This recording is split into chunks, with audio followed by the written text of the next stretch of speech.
બહુ સરસ કોઈ કે મને વોટ્સએપ પર જોક મોકલ્યો છે કે એક દાદાએ દીકરાને કહ્યું કે લે આ 100 રૂપિયા અને મોલમાં જા અને 1 કિલો ખાંડ, 250 ચા, પાપડનું 1 પેકેટ, પૌવાનું 1 પેકેટ લઈ આવ અને જો પૈસા વધે ને તો આઈસ્ક્રીમ ખાજે.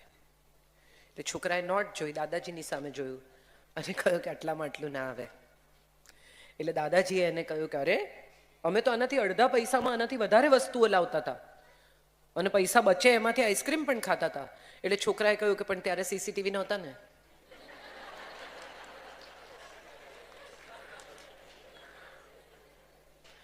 મજાની વાત એ છે કે નવી જનરેશન પાસે હવે વાર્તાઓ નથી, જોડકણા નથી. દાદાજી દાદી ક્યાંક બીજે રહે છે, માતા પિતા કામ માટે ક્યાંક બીજે રહે છે, સંતાનો અંગ્રેજી માધ્યમની શાળામાં મોટે ભાગે ભણે છે અથવા ગુજરાતી માધ્યમની શાળામાં ભણતા હોય તો પણ એમનો એટલો બધો સમય ખવાય છે કે એમની પાસે એમના ગ્રેન્ડ પેરેન્ટ્સ માટે સમય બચતો નથી. વિડીયો કોલ પર પોતાના સંતાનોના સંતાનોને વધતા જોઈને દાદા દાદીએ સંતોષ માનવાનો છે. ક્યાંક ઓસ્ટ્રેલિયા, ક્યાંક અમેરિકા રહેતા બાળકો પણ વિડીયો કોલ પર છોકરું હેલો દાદાજી, હાઉ આર યુ દાદાજી આવું કરે તો માથે હાથ ફેરવવાનો, સ્નેહથી ખોળામાં સુવડાવવાનો, વાર્તાઓ કહેવાનો આવો લાવો તો હવે રહ્યો જ નથી. આઈ એમ શ્યોર સમય સાથે બહુ બધું બદલાયું છે પણ મારા હિસાબે વાલ ન બદલાવું જોઈએ. Family, FAMILY. મને હંમેશા લાગે છે કે ફેમિલીનો સૌથી પહેલો F છે ને એ ફર્ગિવન્સનો છે, માફ કરો. આપણે બધા હવે એવું શીખ્યા છીએ કે યાદ રાખવું, છોડવું નહીં. હું આને સીધો કરી નાખીશ, પેલાનું મગજ ઠેકાણે લાવી દઈશ, આને તો પાઠ મળાવી દઈશ. કેટલી બધી સ્ત્રીઓ, હું દરેક વખતે દરેક કાર્યક્રમમાં કહું છું, આજે પણ કહું, અહીંયા આટલી બધી બહેનો બેઠી છે, મને પણ એવું થાય છે, તમને પણ થતું હશે કે તમે ફ્રીજ પાસે જઈને ઉભા રહો ને કહો કે હું શેને માટે આવી હતી. હા કે ના થાય છે ને? હવે એ જ સ્ત્રીને પૂછો કે 10 વર્ષ પહેલા જેઠાણીને ત્યાં લગ્નમાં ગઈ હતી ત્યારે શું થયું હતું? જેટલા હશે છે એટલાને ખબર છે કે મારા સવાલનો અર્થ શું છે. આપણે ક્ષમા નથી કરી શકતા અને પરિવારમાં તો નથી જ કરી શકતા. પડોશીની સાથે કેટલા સારા થઈએ, કઈ વાંધો નહીં, ભલે પડ્યું પછી લઈ લેજો ને, વાંધો નહીં. અને કહેવાનું એવું કે રોજ સાથે રહેવાનું, ક્યાં ઝઘડો કરવાનો. પણ હવે સાથે નથી રહેવાનું માટે સ્નેહ નહીં રાખવાનો, માટે ક્ષમા નહીં કરવાની. આમાંથી જેટલા લોકોએ વિમાનમાં પ્રવાસ કર્યો હશે, ટ્રેનમાં પ્રવાસ કર્યો હશે, એ બધાને ખબર હશે કે આપણે કેટલા કર્ટિયસ થઈ જઈએ છીએ બાજુવાળા સાથે. ઇટ્સ ઓકે, રહેવા દો ને, વાંધો નહીં, તમને વાગ્યું નથી ને, સોરી હા. અને એ જ ઘરમાં જો ભાઈ હોય, પત્ની હોય, પતિ હોય, આઘો ખાસ વચ્ચેથી જેની જોડે રોજ રહેવાનું છે એની સાથે તોછડામાં તોછડા, અને જેને એકવાર મળ્યા છે, કોને ખબર ફરી જિંદગીમાં એ તમારી ફ્લાઇટમાં હશે કે નહીં હોય, છતાં એને આપણે કેટલું અદ્ભુત આપણું ઉત્તમ વ્યક્તિત્વ પ્રદર્શિત કરીએ કે હું તો બહુ ભણેલો, હું તો બહુ ભણેલી, હું તો બહુ એકદમ કર્ટિયસ, એકદમ વ્યવસ્થિત. I am so sorry, thank you so much. કેટલી આપણી ભાષા બદલાઈ જાય અજાણ્યા લોકો સાથે, અને પોતાના લોકો સાથે આપણને કદી સારી રીતે બોલતા આવડ્યું જ નહીં. જેની ખરેખર રોજ જરૂર પડવાની છે, સવારે ઉઠીને જેનું રોજ મોઢું જોવાનું છે, એની સાથે સૌથી ખરાબ રીતે વર્તીએ છીએ. અને આ હમણાં છેલ્લા 10-15 વર્ષમાં થયેલો આપણો ફેરફાર છે.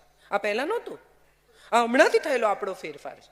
આપણે એવું દેખાડવું છે કે આપણે બહુ સજ્જન છીએ, બહુ ભણેલા છીએ, બહુ સોફિસ્ટિકેટેડ છીએ, અત્યંત વ્યવસ્થિત માણસો છીએ, અંગ્રેજી બોલી શકીએ છીએ. એ આપણે બહારના લોકોને બતાવવું છે. ઘરના લોકો સાથે આપણે કદી સારી રીતે વર્તી શકતા જ નથી સામાન્ય સંજોગોમાં, કારણ કે આપણને એવું લાગે છે કે ઠીક છે, હવે એમાં શું છે, એને હું દેખાડો, એને બધું ખબર જ છે. સો F is for forgivance. આ ક્ષમા છે ને એ પરિવારને બાંધનારી સૌથી મોટી દોરી છે. બધા સરખા ન જ હોય, 5 આંગળીઓ સરખી નથી. 5 આંગળીઓ વચ્ચે વિવાદ થયો અને 5 આંગળીઓ એકબીજાને કહ્યું તો પહેલી કહે છે કે મારા વિના શું થાય, હું ચીંધવાના કામમાં આવું. બીજીએ કહ્યું કે હું સૌથી ઊંચી છું, તમારા બધામાં હું સૌથી લાંબી છું. ત્રીજીએ કહ્યું કે હું તો દેવની પૂજામાં કામ લાગુ. ચોથીએ કહ્યું કે મારા ઉપર ભગવાને ગોવર્ધન ઉચકેલું. અંગૂઠાએ કહ્યું કે મારા વગર તમે બધા નકામા છો, તમારે 4 જણનો કોઈ ઉપયોગ નહીં જો અંગૂઠો ન હોય તો. અને ત્યારે કોઈકે એમ કહ્યું કે 5 ભેગા થાવ ને તો શાબાશી આપવાના કામમાં લાગો. એથી આગળ 5 ભેગા થાવ ને તો કોઈ વસ્તુ ઉચકી શકો, 5 ભેગા થાવ તો મુક્કો બને, કોકને ઠોકી દેવાય. 5 ભેગા થાવ તો હાથ લંબાવી શકાય, હાથથી કંઈ આપી શકાય. એકનો કોઈ ઉપયોગ નથી. આ 5 ભેગા થાય ને તો જ હથેળી બને છે. ભલે બધા જુદા છે, પણ બધા જુદા છે છતાં આપણી હથેળી કેટલી સરસ લાગે છે. તમે વિચારો, એક આંગળી ન હોય તો કેવી લાગે? આ 5 ભેગા છે ને માટે જ આ હથેળી આટલી સુંદર લાગે છે. એવી રીતે પરિવારમાં પણ બધા ભેગા હોય ને તો જ એ પરિવાર પરિવાર કહેવાય છે. માફ કરતા શીખીએ સૌથી પહેલા, અને આપણા સંતાનોને પણ માફ કરતા શીખવીએ. મોટા ભાગની મમ્મીઓને મેં જોઈ છે કે સંતાનોની હાજરીમાં દાદી વિશે, કાકી વિશે, ફોઈ વિશે ચર્ચા કરે છે. ન કરો. હમણાં કહ્યું ને કે સ્પષ્ટ વક્તા છે, હું બધાને સાચે કહું છું આ વાત. ન કરો તમારા સંતાનની હાજરીમાં. તમારે માટે સાસુ હશે, તમારા સંતાન માટે દાદી છે. આ કદી નહીં ભૂલતા. તમને ભલે સાસુ લાગે, તમારા સંતાન માટે તો એ ગ્રેન્ડમધર છે, વાલી છે, ખૂબ વાલી છે. અને દાદી માટે એ ગ્રેન્ડ ચાઇલ્ડ છે, તમે ભલે એના માટે વહુઓ. સો ફોર ધેમ એમની રિલેશનશિપ જુદી છે ને તમારી રિલેશનશિપ જુદી છે, એને મિક્સ નહીં કરો. હમણાંથી મેં બહુ જોયું છે કે છોકરાઓ ઇંગ્લિશ મીડિયમની શાળામાં ભણવા જાય, પછી દાદી જો સાથે ફોર્ચ્યુનેટલી સદનસીબે રહેતા હોય એને વાર્તા કે, તો દાદી એમ કે એક હતો પોપટ, એટલે મમ્મી દોડતી આવે કે પોપટ નહીં કહેવાનું, સ્કૂલમાંથી શીખવાડ્યું છે પેરેટ કહેવાનું, તમારે ગુજરાતીમાં એની સાથે વાત નહીં કરવાની, આવું શીખવાડ. જો આપણા મૂળ ખોવાઈ જશે ને તો આપણી પાંખોનો કોઈ અર્થ નહીં રહે, કારણ કે પાછા ક્યાં આવીશું? આપણી ભાષા, આપણા સંસ્કાર, આપણી સંસ્કૃતિ એ ગ્રેન્ડ પેરેન્ટ્સ દ્વારા જ બાળકો સુધી આવશે.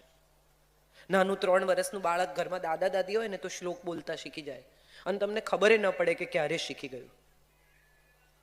તમને કલ્પના ન હોય એવી રીતે ભગવાનની પૂજા કરતા શીખી જાય, શ્લોક બોલતા શીખી જાય, સંસ્કૃતિ શીખી જાય, સંસ્કાર શીખી જાય, પ્રણામ શીખી જાય, નમસ્તે શીખી જાય. આ એટલું જે કરો ત્યાંથી આપણી સંસ્કૃતિ શરૂ થાય છે. બાળક ઇન્સ્ટ્રક્શન લેતું થાય ને, આંખો ક્યાં છે, બધાના ઘરમાં ટેલેન્ટ શો થતા જ હશે.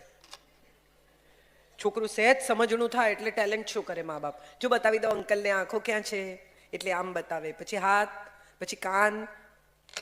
એ પછીનું પહેલું સ્ટેજ છે ને જે કરો આવે. એ જે શું છે? કોણ શીખવે છે? Grandparents. અંકલને ગુડ મોર્નિંગ કરો ના, જે કરો. જે આપણી સંસ્કૃતિ છે. અંગ્રેજી તો શીખી જ જશે, મોટા થશે ને એટલે શીખવું પડશે, કારણ કે ઇન્ટરનેશનલ ભાષા છે, શીખી જશે. પણ ગુજરાતી ઘરની બહાર ક્યાંય શીખવા નહીં મળે. કચ્છી નહીં બોલે તો શું બોલશે? ઘરમાં દાદા દાદી હશે તો એમની સાથે કચ્છીમાં, ગુજરાતીમાં વાત કરવી પડશે, અને કરતા કરતા એ પોતાના મૂળ, પોતાની સંસ્કૃતિ સુધી જશે. તમારા ઇનલોઝ સાથે થયા જ હશે પ્રશ્નો.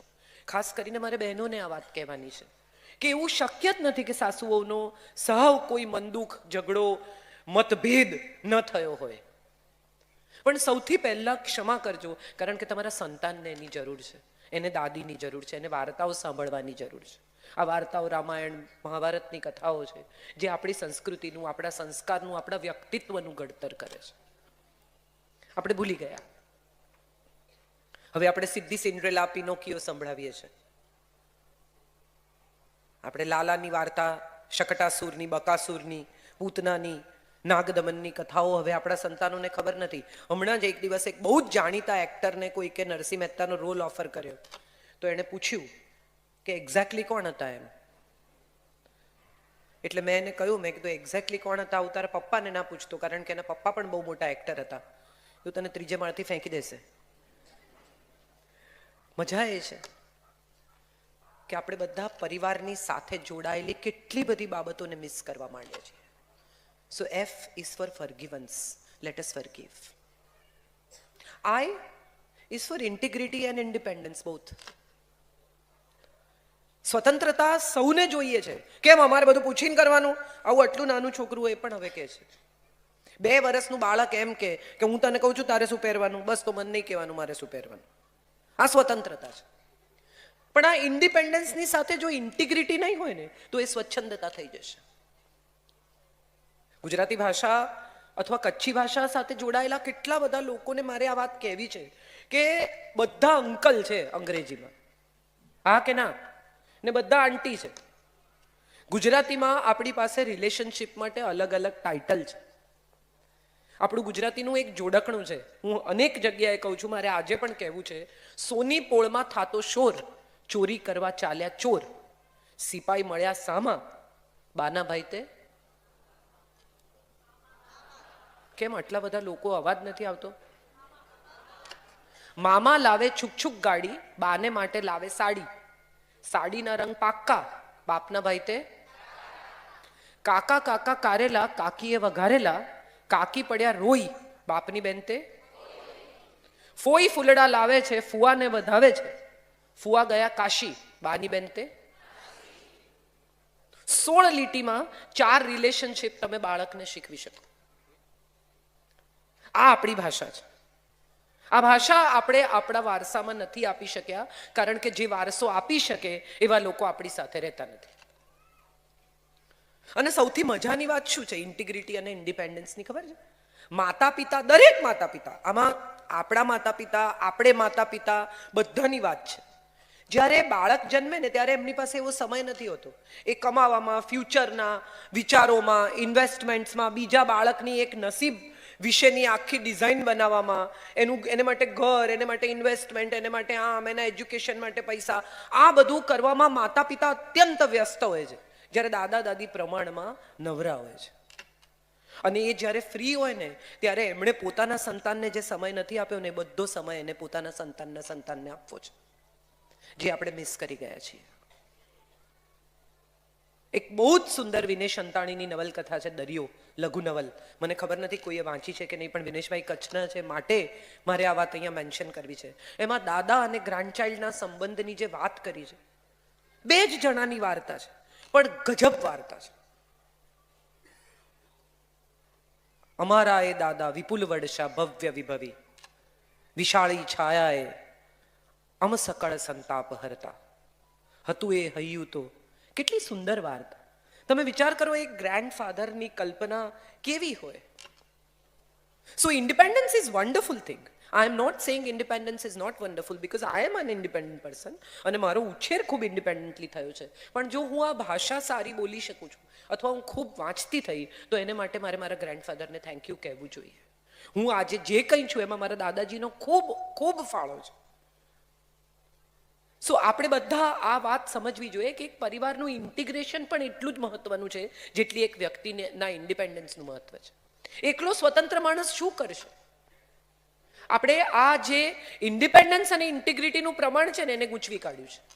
બધાને સ્વતંત્ર થઈ જવું છે, બધાને એમ છે કે મને મારી રીતે જીવવા દો. હા, તમે તમારી જ રીતે જીવો, પણ એક પાસે અનુભવ છે અને એક પાસે આંખો અને નવી ટેકનોલોજી છે.